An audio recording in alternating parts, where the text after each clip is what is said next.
Bonjour! Avez-vous envie de découvrir le trésor oublié de l'arc-en-ciel? C'est ce que je vous propose dans cette vidéo. Eh bien, bienvenue dans cette première vidéo sur le troisième tome du trésor oublié de l'arc-en-ciel. Je m'appelle Martine Dussart, je suis formatrice, auteure et illustratrice du trésor oublié de l'arc-en-ciel.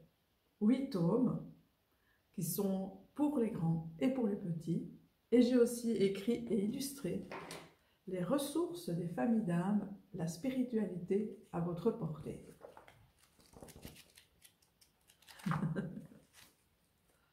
Alors, de quoi va parler ce troisième tome? Eh bien, il va parler des relations humaines, des émotions. Afin de vous expliquer, de vous situer un petit peu la structure de l'enseignement que j'ai voulu placer dans ces livres, je vais vous présenter le synopsis en enseignement de toute cette série du trésor oublié de l'arc-en-ciel. Il y a une structure, il y a vraiment un fil conducteur par rapport à toute cette série. Donc vous voyez apparaître le document ici à l'écran. Donc c'est un dessin qui représente en fait l'humain, qui représente toutes les couleurs de l'arc-en-ciel, mais également nos différents chakras. Alors vous voyez, ça commence par le bas, hein. Vous voyez dans le bas, il y a le rouge et l'orange. C'est déjà les 2 tomes que nous avons parcourus ensemble. Et là, c'est vraiment la création de l'individu. Vous voyez, une accolade sur le côté où il est mis individu. Donc le rouge, ça va plus être comment j'occupe pleinement ma place sur un plan plus physique, et rompre avec les liens du passé. Donc tout ça, on l'a vu dans les premières vidéos sur du rayon rouge. Ensuite, on a comment je me crée à l'intérieur de moi. Donc toujours dans l'individu, mais ici, c'est vraiment intérieur. Quelle est l'image de moi que je me crée et donc qui fait aussi ma confiance en moi, qui fait aussi comment j'arrive à me respecter ou pas, comment j'arrive à exister et comment je peux matérialiser les choses en fonction de ces croyances. Donc tout ça, c'est un petit peu un résumé de ce qu'on avait vu dans la deuxième série de vidéos sur le rayon orange. Maintenant, nous changeons de dimension. Tout ça, c'était la dimension physique et nous allons passer à la dimension émotionnelle avec le jaune et le vert. Et vous voyez ici que dans les jaunes, il y a des petits personnages qui sont représentés. Je ne vais pas vous en dire trop vite maintenant puisque ça va être le thème de cette vidéo et des suivantes. Et dans le vert, là, c'est vraiment l'amour de soi, l'amour des autres, l'amour avec un grand A. Donc voilà. Donc il y a les relations à soi et les relations aux autres qui vont être évoquées dans cette deuxième dimension, la dimension émotionnelle. Ensuite, les 2 bleus, hein, le bleu clair et le bleu foncé, là, ça va vraiment être la relation au monde. Le bleu représente aussi le chakra de la gorge. Donc, c'est notre manière de pouvoir nous exprimer. Hein. Donc, comment je peux m'exprimer. Et moi, j'y ai placé les peurs.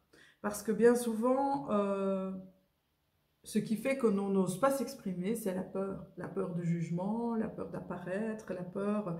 Et là, on verra un petit peu le seul moment où la peur n'existe pas, en tout cas par rapport à cette peur-là. Alors après l'indigo, donc ça c'est le 3e œil, c'est le chakra qui se situe au milieu du front.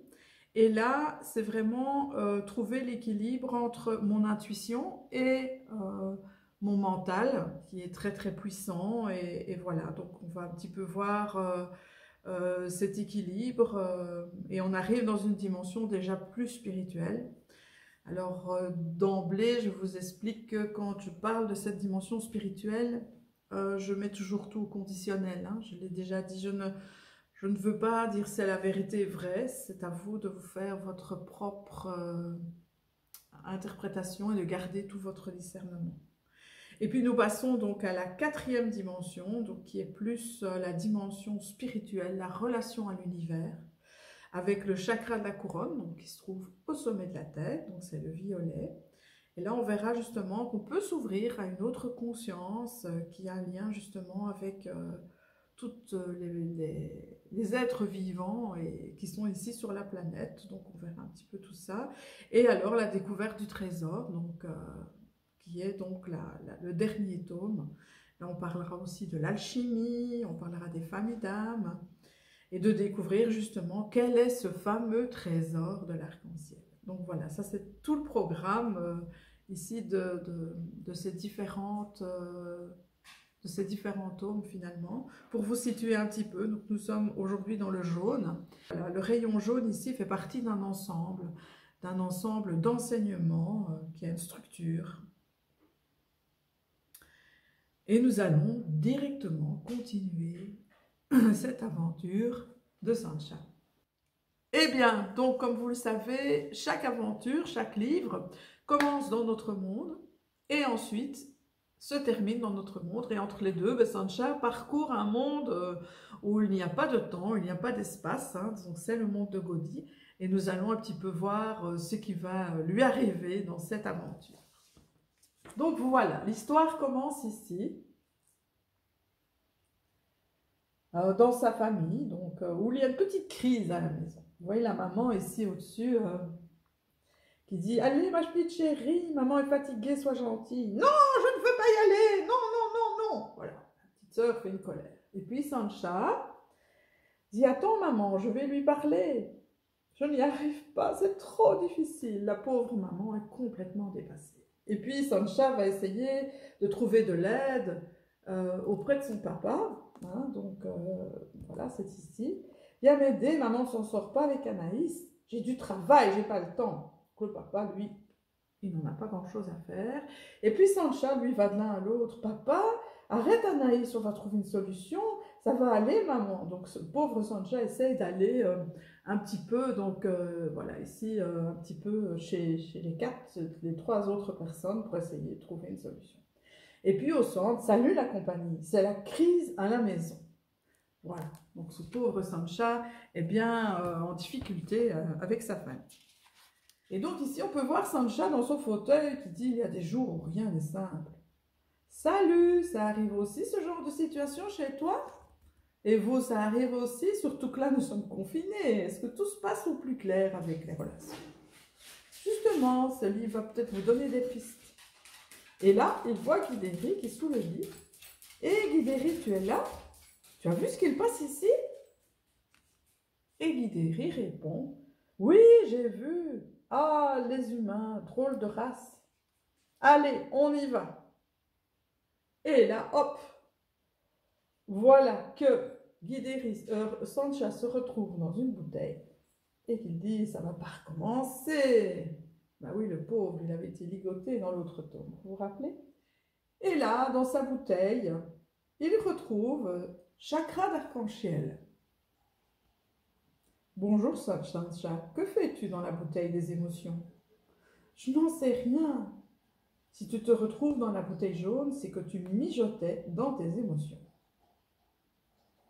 Et ici, c'est un petit résumé donc, de ce que nous avons vu dans les premiers tomes. Te souviens-tu des deux premiers chakras? Avec le chakra rouge, le chakra racine, tu occupes ta place et tu choisis de couper les grosses blessures du passé.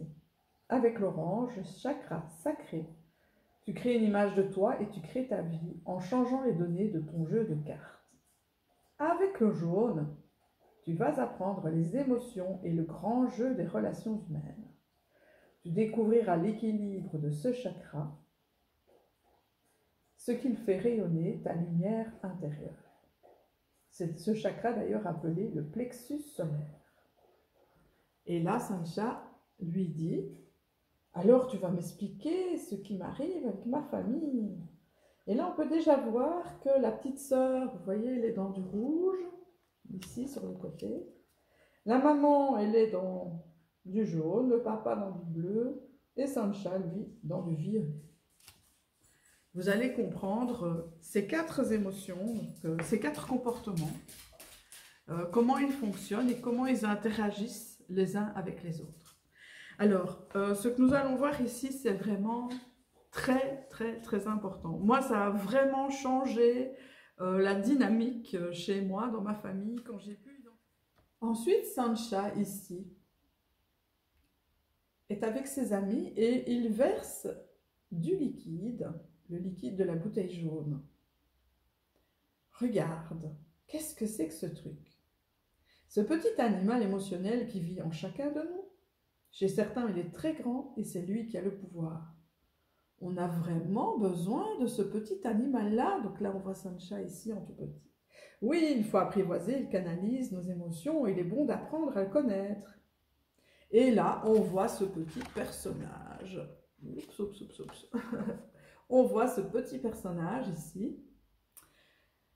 Oui, c'est moi, Echo. J'aime le pouvoir. Je suis celui qui sait, celui qui crie, celui qui pleure, celui qui part, celui qui se sent indispensable. Je veux tout des autres. Je me nourris de l'énergie des humains et je les vampirise. D'ailleurs, on voit qu'il a des petites dents de vampire. Regarde au sommet de sa tête. Tu vois ces 4 petits mondes bien différents? Aurais-tu envie de les explorer pour mieux comprendre? Et puis Sancha, évidemment, très intrépide, répond « Oh oui, mets cette cape et essaye de la garder toute blanche. » Et là, Sancha va partir à l'aventure dans ces différents petits mondes de Lego. Et il met une cape blanche. Alors la cape blanche, elle signifie quoi? Elle signifie le fait qu'il va rester, en fait, qu'il doit rester justement centré pour pouvoir entrer dans ces différents comportements.